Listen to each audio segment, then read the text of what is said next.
السلام علیکم، بسم اللہ الرحمن الرحیم، نحمدہ صلی اللہ رسول الکریم۔ سورہ راف کے 9 مرکزی موضوعات میں سے ہمارا 5واں مرکزی موضوع تخلیق آدم ہے۔ اس کے 3 حصے ہیں، 3 سلائیڈ ہیں۔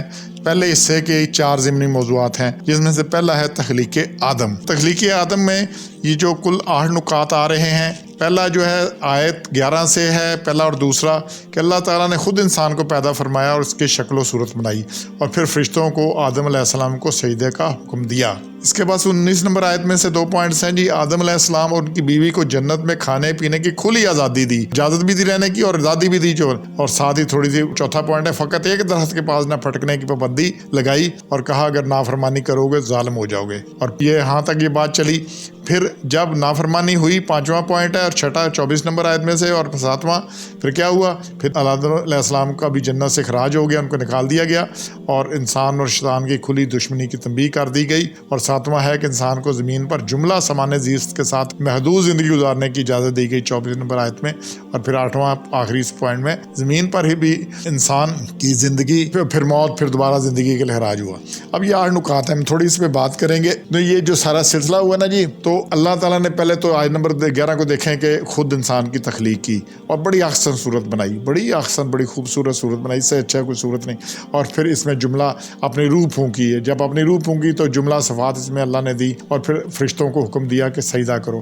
اب یہ جو ابلیس تھا نا، یہ فرشتہ نہیں تھا، یہ جن تھا۔ سورہ کہف میں کلیئر ہے کہ یہ کیا تھا، جن تھا۔ تو اس سے لگتا ہے کہ جب فرشتوں کو حکم دیا گیا تو باقی مخلوقات کو بھی حکم دیا گیا کہ سجدہ کرو۔ تو جو جنوں کو دیا گیا تو پھر یہ جو ابلیس تھا جس نے سجدے سے انکار کر دیا، یہ نہیں کہ یہ بڑا فرشتہ بن گیا ہوا تھا تو فرشتوں میں بیٹھا ہوا تھا، یہ تھا جن ہی، ٹھیک ہے نا۔ تو وہ جن، تو اس نے انکار کر دیا سجدے سے۔ اب اسے کیا تکلیف ہوئی؟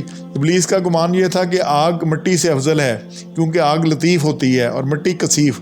آگ نیچے سے اوپر کو اٹھتی ہے، مٹی اوپر سے نیچے گرتی ہے۔ آگ ہر چیز کو فنا کر دیتی ہے، جبکہ مٹی سے پھل گلا نباتات پیدا ہوتے ہیں۔ آگ میں سرکشی ہے، مٹی میں انکسار اور تواضع ہے۔ اس آگ کی فطرت کی بنا پر ابلیس نے اللہ کی نافرمانی کی اور تکبر کی راہ اختیار کی اور راندہ درگاہ ہو گیا۔ آدم علیہ السلام اور ان کی بیوی کو اللہ نے سجدے کے بعد جنت میں رہنے پینے کی، کھانے پینے کی آزادی دی، کھل کے رہو جیسے رہو، کچھ نہ، اللہ نے پوری آزادی، لیکن سخت پابندی ایک لگا دی کہ یہ ایک درخت ہے، اس کے پاس نہیں پھٹکنا۔ کیا ہونا ہے کیا نہیں ہونا یہ تمہاری سر درد نہیں ہے، تمہارا مسئلہ نہیں، میں پابندی ہے۔ کیوں پابندی ہے؟ سمجھ آتا ہے، اچھی بات ہے، نہیں آتی اور بھی اچھی بات ہے۔ اگر نافرمانی کی تو ظالم قرار ہو گیا، پھر ظالم قرار دے کے سزا بھی ملنی ہے 19 نمبر آیت میں۔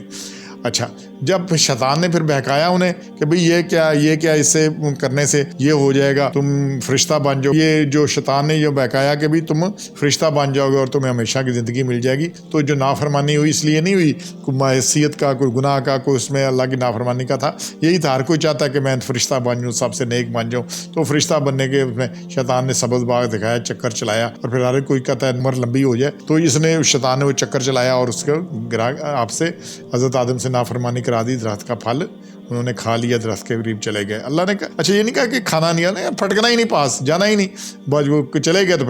تو پھر کیا ہوا، اللہ نے آدم علیہ السلام کو جنت سے نکال دیا، اور پھر ساتھ ہی تنبیہ بھی کر دیا آیت نمبر 24 میں کہ انسان اور شیطان کھلی دشمنی ہوگی، یہ تمہاری دشمن ہوگا، اسے دشمن ہی سمجھنا، لیکن ساتھ یہ ہے کہ دنیا میں تم نے کچھ عرصہ رہنا ہے، اور زمان نے زیست دیا، زندگی گزارنے کی چیزیں دیں، محدود زندگی گزارنے کی اجازت ہے، اب جو کرو گے اس کے ساتھ یہ واپس آؤ گے، اور پھر زمین پر انسان کی زندگی ہوگی، پھر موت ہوگی، پھر دوبارہ زندگی ہوگی، پھر زمین سے اخراج ہوگا 25 نمبر آیت کے اندر۔ اچھا، یہ سارا واقعہ اس طرح سے ہے کہ زمین پہ جو کچھ پیش آنا تھا نا، اس کی ایک اللہ تعالیٰ نے شکل بنائی اس واقعہ کو دنیا میں، کہ دنیا میں جب انسان نے آنا ہے، اب اربوں انسان ہے تو آزادی ہے، یہ کھلے طیبات ہیں، حلال ہے، سارا کچھ، لیکن کچھ پابندیاں ہیں، یہ نہیں کرنا، سود نہیں کرنا، شراب نہیں پینی، کئی کچھ پابندیاں ہیں۔ اب کیا ہے، ان پابندیوں میں سے نہیں گھومنا، تو جو زندگی گزارے گا، جنت مومن کی میراث ہے۔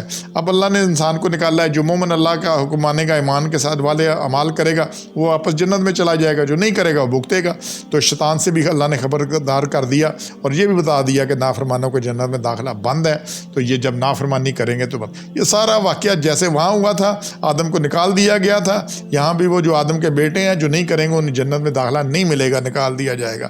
کہاں جائیں گے؟ ان کا اللہ نے بتایا دوزخ میں جائیں گے، جو پابندیوں میں رہیں گے۔ تو دنیا میں مومن کے لیے دنیا میں پابندیاں ہیں، انشاءاللہ جنت میں آسانیاں ہیں۔ تو دنیا میں جو آزادیاں ڈھونڈتے ہیں، آخرت میں ان کے لیے بڑی خواری ہے۔ سبحان ربک رب العزت عما یصفون وسلام الحمد للہ رب العالمین۔